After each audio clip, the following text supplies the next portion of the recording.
13 milhões de pessoas estão desempregadas no Brasil. E alguns grupos têm mais dificuldade em conseguir uma vaga. Os transexuais, por exemplo.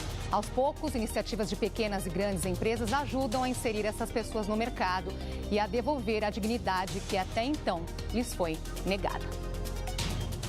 Hoje, aos 21 anos, Luana trabalha como caixa de supermercado. Está empregada há 1 ano e meio, mas não foi fácil conseguir essa oportunidade. Eles pegavam o currículo e, como já via que o nome não condizia com a pessoa, eu acho que eles jogavam fora, ou então só diziam que ia ligar, mas não ligavam. 30 transexuais trabalham nessa rede varejista, em funções administrativas e no atendimento da loja. Isso vem em conjunto a uma mudança mundial que teve no Código de Conduta da empresa, como nós recrutamos, como nós selecionamos, como nós construímos os planos de carreira. Então, quando se fala em diversidade e se fala especificamente nesse público, dos transexuais, é fundamental que isso esteja em cada um dos pontos que fazem parte do modelo de gestão da empresa. 37 grandes companhias assinaram um documento para promover a igualdade de oportunidades ao público LGBT. Além das vagas, direitos, alguns simples, como ter o crachá com seu nome social, que muitas vezes é diferente do nome do registro. Nesta hamburgueria, Bruno ajuda na cozinha e Roberta recebe os clientes. Eu batalhei bastante, não desisti, apesar de dificuldades, e uma hora aconteceu, Surgiu essa oportunidade da cozinha que eu estou me identificando completamente. Eu me descobri aqui dentro. Quando montou a equipe, Luiz recebeu mais de 300 currículos. Ao mesmo tempo, para nós foi bom, porque a gente contratou pessoas boas, porque outras pessoas deixam de contratar. Foi ruim porque a gente vive nessa sociedade que não contrata, às vezes, por conta disso. Para falar sobre o mercado de trabalho para os transgêneros, nós recebemos a empresária e advogada Márcia Rocha, da Comissão da Diversidade Sexual da OAB São Paulo, e a administradora Maria Carolina Baggio, pesquisadora de transgeneridade e carreira da Universidade de São Paulo. E você também pode participar dessa nossa conversa com as suas perguntas e comentários pelo Facebook e pelo nosso Twitter com a hashtag Panorama TV Cultura. Obrigada pela presença hoje aqui com a gente.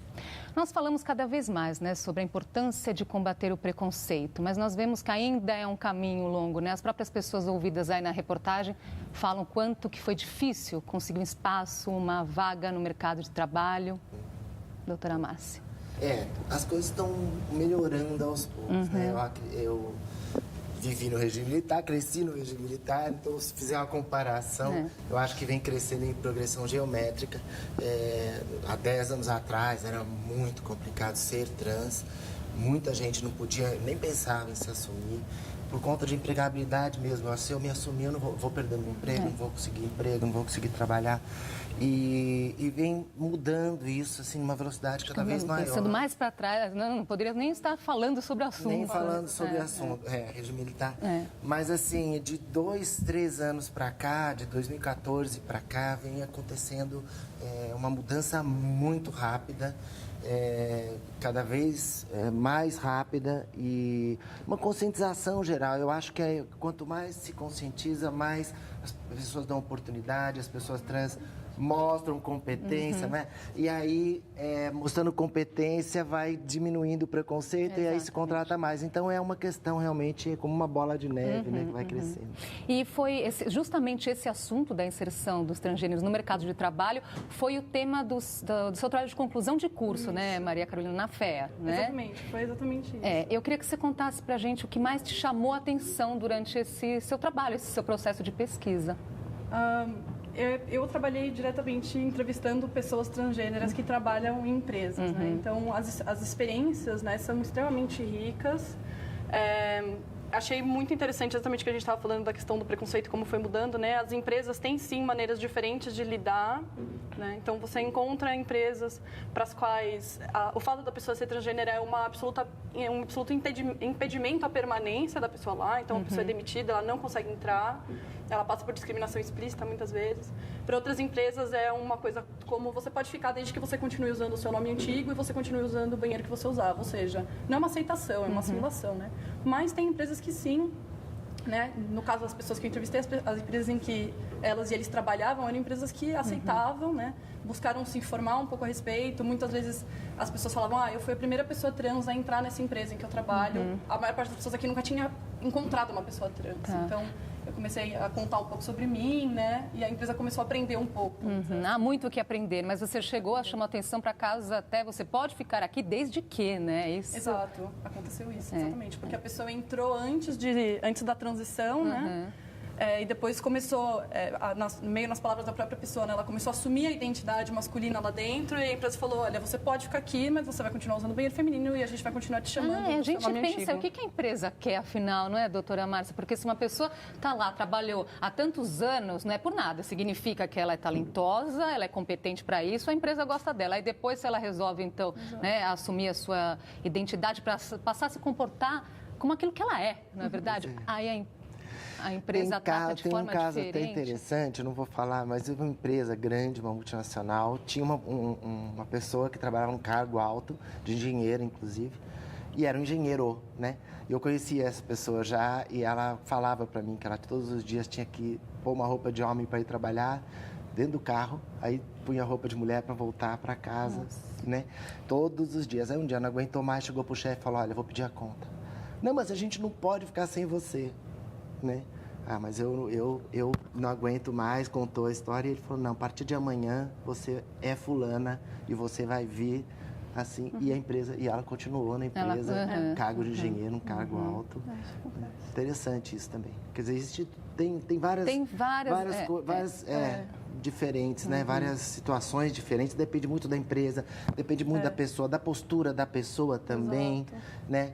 Então, eu acho que existe o Fórum de Empresas, né, que é um fórum de empresas multinacionais comprometidas com a diversidade e que criaram um fórum LGBT, né, e que essas questões todas são muito discutidas. A questão T, eu participo bastante, e elas têm contratado muito mesmo, assim, tem cada vez mais, e às vezes em cargos técnicos, cargos que exigem realmente uma tecnicidade muito grande. Que eu queria chegar nessa questão dos cargos mesmo, né, que muitas vezes a gente ouve, mas falta qualificação. Eu imagino aqui que também isso seja um ciclo, não, Maria Carolina? Muitas vezes, por conta desse preconceito, a pessoa não acaba tendo até um abandono escolar, não consegue ter essa qualificação educacional, então, aí vai chegar no mercado de trabalho, claro que vai ter dificuldade. Como é que você percebeu, assim, a resposta das pessoas nesse sentido? Você encontra vários casos, né? Você encontra casos em que a pessoa ela é altamente qualificada e ela, a partir do momento que ela se assume, ela é desligada e não consegue mais se recolocar com N qualificações. E você também tem o caso de pessoas com menos qualificação que também não conseguem, né? O que apareceu muito para mim, e até no discurso a gente vê, né? É que depende muito, fica muito nessa dependência, depende da empresa, depende da pessoa, depende, não tem nenhuma proteção, vamos dizer assim, não tem nenhuma garantia, né? Vai depender muito de toda a circunstância. Olha, as pessoas já estão aqui participando. O Alexandre Galvão, ele fala, eu acredito que independente da sexualidade da pessoa, se deve tentar, sim, conseguir emprego à altura da competência da pessoa. Acho que ele quer dizer que a competência deve vir à frente, né? Doutora Márcia, eu gostaria, assim, que você contasse, trouxesse um pouquinho da sua experiência pessoal, né? Porque você foi a primeira advogada trans a ter o nome... social reconhecido pela OAB. E a primeira a fazer uma sustentação oral no tribunal usando o nome social, que foi reconhecido pelo Tribunal de Justiça do Estado de São Paulo e no acórdão saiu só o nome social. Fiquei muito contente. Então, na verdade, como que foi esse caminho para chegar até aqui? Eu estudei nas melhores escolas, eu sou uma pessoa de classe média alta, eu nasci no Jardim Europa, eu estudei nas melhores escolas, eu falo 3 línguas, estudei na PUC, eu morei fora, eu tive todas as oportunidades, né, que geralmente que eu poderia ter por não me assumir. Né? Se eu tivesse me assumido, aos 14 anos eu tomei hormônios, meu pai descobriu, me levou no médico e eles me convenceram a ficar no armário. Meu pai falava, meu pai nunca disse não seja, ele disse não conte, não vamos contar para ninguém vai saber. Né? Então eu fui levando a vida dupla e por conta de levar essa vida dupla eu consegui toda a qualificação, trabalhei numa grande imobiliária, trabalhei em empresas grandes, montei minha primeira empresa, montei outra, hoje tenho 4 empresas, sou advogada, morei fora, né, tenho um assento no World Association for Sexual Health. Se aos 14 anos eu tivesse dito, não, mas é isso que eu quero, ou se meu pai tivesse me colocado na rua, como a grande maioria faz, né? Eu não seria nada. Né? Agora, acho incrível, assim, nas redes sociais aqui é um assunto que, pelo visto, desperta polêmica também. Eu vou trazer algumas opiniões aqui. O Valdevino, ele está achando que é uma notícia que não é relevante. Ele diz que é preciso procurar notícias mais relevantes. E logo depois o Evandro Salviati, ele coloca, a pessoa, né, acha que o tema é irrelevante e não favorece a abertura para o mercado de trabalho, mas para os transgêneros, e depois reclama de rua cheia de travestis se prostituindo, que nós sabemos, Maria Carolina, que acaba sendo uma opção, né? Não diria nem opção, a falta de opção, exatamente. Né? Exatamente. Eu acho que, assim, é um pouco um exercício primeiro um exercício de empatia, né? De ver a situação dessas pessoas, né? Que são sistematicamente marginalizadas, excluídas do sistema de maneira extremamente violenta, como a própria Márcia colocou, né? Por expulsões de casa, né? Morar na rua, a prostituição muitas vezes acaba sendo o único caminho, né? A única opção. Então, acho que é um pouco isso, né, Márcia? A sociedade, as famílias, como eu falei, né? Às vezes com 13, 14 anos, a família mesmo expulsa. A pessoa não tem estudo, a pessoa não tem condições de trabalhar, a pessoa não tem... O Estado não pode acolher porque é menor de idade, nenhuma ONG pode acolher porque é menor de idade. E a pessoa vai para a prostituição por falta de opção mesmo. E aí a gente escuta esse tipo de coisa, de comentários, quer dizer, a rua cheia de travesti, fomos nós que atiramos essas pessoas ali, né? E aí nós ficamos olhando para elas e criticando, quer dizer, a sociedade tem uma obrigação, o Estado principalmente, de acolher a população toda e não um grupo, uma elite privilegiada como eu, a minha, onde eu nasci, né, deveria acolher a todos. Que é uma exceção à regra nesse sentido, né? Muito, né? Tem outras pessoas como eu, né? Não sou a única, existe muita gente no armário que eu conheço, inclusive me procura e fala, olha, eu também queria me assumir, mas eu não posso. Ainda tem muita gente no armário, como eu fiquei. Então tem até juiz de direito, né? Tem promotor público que procura e fala, olha, eu também sou, mas não conta pra ninguém. Então, assim, tem diretor de multinacional, tem muita gente. E aí eu acho que a questão estrutural. A gente precisa mudar uma estrutura da sociedade, dar conhecimento, informação de que uma pessoa trans não é obrigatoriamente aquela pessoa que está na rua. A pessoa trans é algo que nasce com a gente, que cresce com a gente, de identidade. Ser trans é algo identitário, é algo que você não escolhe, você não opta, vou ser, a partir de amanhã vou ser trans. Não, você pode optar em assumir ou não, mas ser, eu sou desde pequenininha, entende? Então... Tem mais gente aqui participando. O Pedro, ele coloca, existe preconceito também por parte dos clientes que se recusam a ser atendidos por funcionários trans. Não sei se ele passou por uma situação dessa também, Maria Carolina. O que eu entendo... Às vezes, né, a empresa dá abertura e aí bate na ponta do cliente e encontra problema. O que eu entendo é que eu enxergo a empresa como um conjunto de pessoas, certo? Então... a ignorância que a gente vê em relação ao que é uma pessoa trans, como você trata uma pessoa trans, ela está na empresa, mas ela não está só na empresa, né? Ela está na empresa porque a sociedade é assim. Sim. A empresa não, vamos dizer assim, ela não está sozinha nisso. Então, essa questão do cliente, ela é super complexa, porque realmente a gente tem uma expectativa em relação a determinados corpos prestando determinado serviço, certo? Então, quando você vai ser atendido num supermercado, numa loja, você não espera que um corpo trans esteja ali te atendendo. E aí, quando você se depara com aquilo, muias vezes é um choque, né? Depende muito da pessoa também, né? Claro. Está mudando também, mas eu acho que eu conheço vários casos, vários relatos nesse sentido também, inclusive de empresas, né, me contando, mas é muito interessante que as empresas que são realmente comprometidas com a diversidade, elas têm bancado isso, né? Elas têm dito, inclusive de funcionários, às vezes que falam, eu não quero trabalhar com uma pessoa assim. Não, é política da empresa. Se você não quer, você pode pedir a demissão. Sim, né? sim. E aí é muito bacana isso. Agora, as multinacionais, elas estão mais avançadas nesse sentido? Estão. Elas que estão dando o exemplo aqui no nosso país, porque nós temos aí, né, notícias de várias delas que contratam, sim, transgêneros multinacionais. Muitas. Tem 46 no fórum, nem todas já contrataram trans. algumas ainda estão tentando, mas muitas já contrataram e algumas já contrataram muitas trans. E muitas trans e muitos trans, para não esquecer os trans homens. Então, está acontecendo, é um processo. As empresas nacionais estão começando agora, né? Já tem uma no fórum, já tem algumas que me procuraram, estão contratando trans, mas não fazem parte desse fórum de empresas, mas elas estão começando. E muitas pequenas empresas, muitas, até pessoas contratando para trabalhar em casa.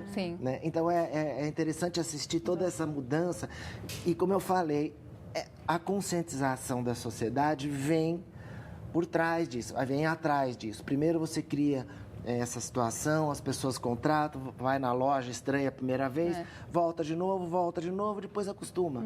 Né? E tem até casos interessantes também de empresa que mandou uma trans no setor de vendas procurar um cliente. O cliente falou, não quero mais ser atendido, não me mande mais essa pessoa, porque eu não quero ser atendida por essa pessoa. A gerente bancou, não falou nada para o cliente, falou, prepara tudo, o trabalho todo e leva. A pessoa trans preparou tudo, fez todo o trabalho, levou. E aí o cliente ligou depois e falou, pode mandar todas as vezes, porque ela é muito competente, eu adorei. Então, esse tipo de retorno que eu tenho é inspirador. Bom, a boa notícia no sentido de que estamos mudando essa situação. Nós vamos fazer um intervalinho aqui e a gente volta já.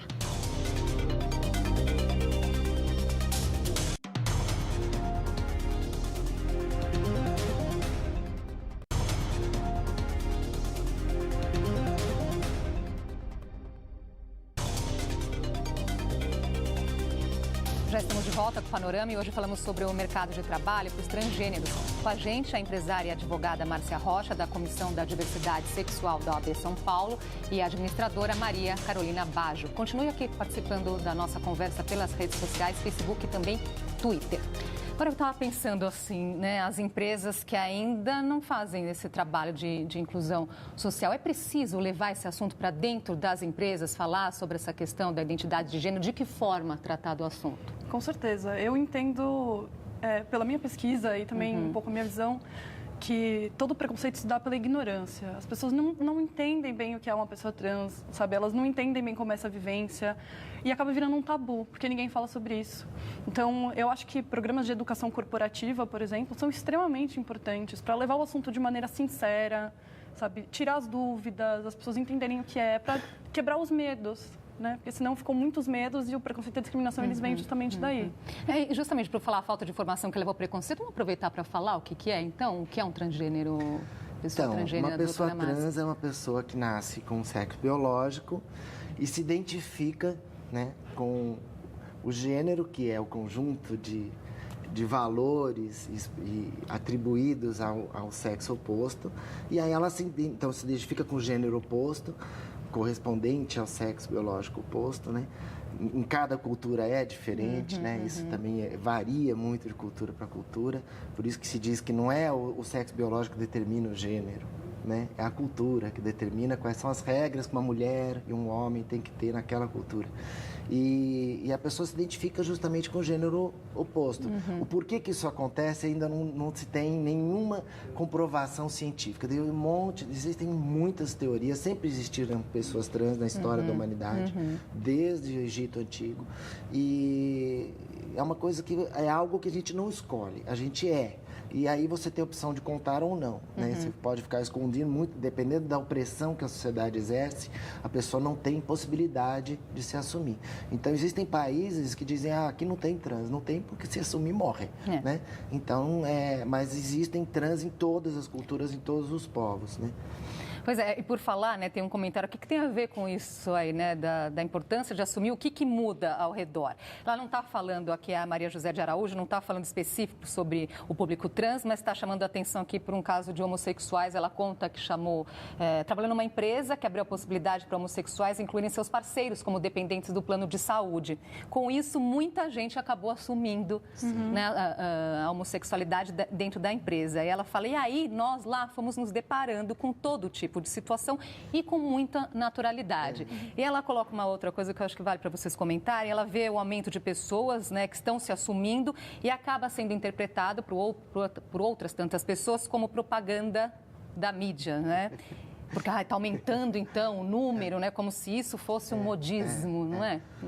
Maria Carolina? Com certeza. As pessoas enxergam assim, mas eu acho que é por uma falta de entender essa situação que leva tantas pessoas a não se assumirem e levou no passado, né, como a própria Márcia disse, né, que tem muito mais vivência nisso do que eu acho, até você pode falar muito melhor. Sim. Essa questão bom, eu queria falar uma coisinha que eu tinha dito, que ela tinha falado antes. A gente faz trabalho nas empresas de conscientização. Né? Então, a gente faz palestra, a gente vai lá, conversa com o RH, explica como lidar com a pessoa trans, o que é e tal. Então, esse trabalho é importante porque a conscientização faz com que haja um ambiente para que a pessoa... Não adianta você contratar uma trans, ela chegar lá e não tem ambiente nenhum para trabalhar. Exato. Ela vai sair, ela não vai se sentir à vontade, ela não vai ficar. E essa mudança, que nem você falou, das empresas que estão acolhendo mais a questão LGBT, lésbicas, gays, bi e trans, cada vez mais, além da questão legal, né, a sociedade como um todo, conforme vai compreendendo, vão surgindo leis que protegem pessoas trans, como tem em São Paulo, Lei 10.948/2001. Você tem empresas dando emprego, você tem direitos sendo respeitados, como a questão de aposentadoria de casamento homoafetivo, né? Essas questões todas de levar a empresa reconhecer o direito do cônjuge homossexual, né, do companheiro ou da companheira. Esses direitos vão fazendo com que as pessoas se sintam mais à vontade para assumir. Que eu falei, quanto mais repressora é a cultura, aquela sociedade, a pessoa não tem ambiente para sair do armário, para se assumir. Então, o que está acontecendo no Brasil, esse fenômeno que está acontecendo no Brasil, que se fala muito, parece uma doença contagiosa, né? Está saindo gente para todo lado. Está saindo porque nós estamos conquistando direitos. Nós estamos evoluindo quanto a sociedade. E a pessoa que ficou no armário a vida inteira fala assim, puxa, agora eu posso. Exato. Então, isso está fazendo com que desde criança... As crianças, e eu com 14 anos, meu pai falou, não conte. Se fosse hoje, talvez ele falasse, conte. Então, a sociedade vai mudando, vai se tornando mais inclusiva. Os direitos humanos vão sendo mais respeitados. Pois é, então eu acho, assim, pensando para frente, né? Será que os jovens são mais abertos, então, a essas questões? O que eu quero dizer, assim, pensando nas novas gerações, então, né? Podemos enxergar aí um caminho onde esse tipo de discussão aqui, a conversa que nós estamos tendo aqui hoje, passe a não ter mais sentido, não é?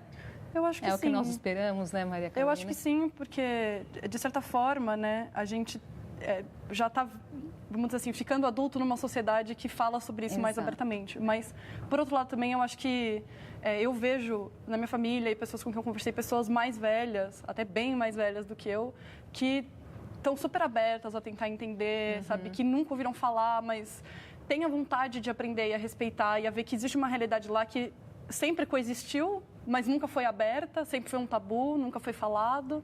E muitas vezes significa uma liberdade maior para a própria pessoa, né? A pessoa fala, nossa, mas será que toda essa rigidez de gênero que eu aprendi, ela não é tão rígida assim? Será que eu mesmo posso, né, enquanto uma pessoa cisgênera, ter um pouco mais de liberdade? Então, acho que vai um pouco por aí também. Tem muito a ver com isso. Muito a ver com a pessoa cis, né, que não é trans. As mulheres, principalmente as mulheres, vêm conquistando direitos também. Desde 1948, né, desde a Declaração Universal de Direitos Humanos. Pessoas, tem a questão de raça, tem a questão de pessoas com deficiência, que muitas famílias ocultavam a pessoa com deficiência, né? Então, é toda uma evolução dos direitos humanos que vem ocorrendo e as pessoas LGBT fazem parte. E a garotada está lidando com isso com uma naturalidade, porque a informação. Hoje nós temos a internet que transmite a informação, não é mais só o padre ou o professor. Elas já nascem inseridas nesse universo. Né? O Gustavo Ferreira está colocando. Infelizmente, o preconceito ainda é muito grande, mas acredito que com o passar do tempo, a tendência é que tenhamos uma sociedade mais justa e tolerante. Exatamente. Né? Agora, doutora Márcia, acho que é importante colocar aqui também o que as empresas ganham quando mudam esse olhar. Né? Porque não é só uma questão, então vamos ser boazinhas, né? Não adianta. A empresa também não quer, né, ser boazinha. Ela percebe que também tem um retorno. Eu acho que tem um pouco, sim, de compromisso social, sim, né? São empresas multinacionais que já lidam com a diversidade, porque elas têm filiais no mundo inteiro. Sim. Elas têm filiais em todas as culturas, né? Mas existe um trabalho feito, alguns trabalhos feitos, mas tem um muito simbólico, feito por uma empresa de consultoria nos Estados Unidos, que fez um trabalho com empresas e concluiu O trabalho aponta, assim, muito claramente que quanto mais diversa é a empresa, mais produtividade ela tem. E tem uma razão lógica para isso, porque se você tem um problema, você tem mais visões para resolver esse problema. Você tinha falado também mais cedo, a questão, as pessoas que trabalham lá dentro, elas são diversas. Contem ou não, né? Então já tem homossexuais e tal. Elas podendo se soltar e se assumir, a questão da mulher também, ela podendo ser aquilo que ela é. Sendo quem é, ela foca mais no trabalho, ela não fica se preocupando em não contar, em que vão descobrir. Ela passa a ser mais produtiva, mais então. produtiva também, né?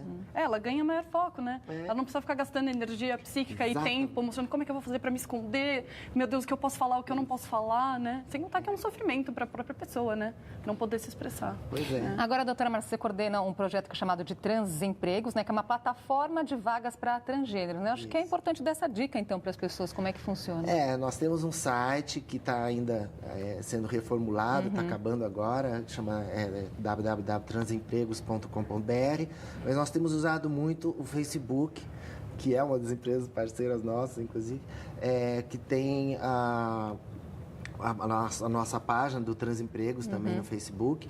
E as pessoas trans me mandam currículo para o nosso banco de dados. Nós já temos mais de 1.200 currículos de pessoas trans do Brasil inteiro.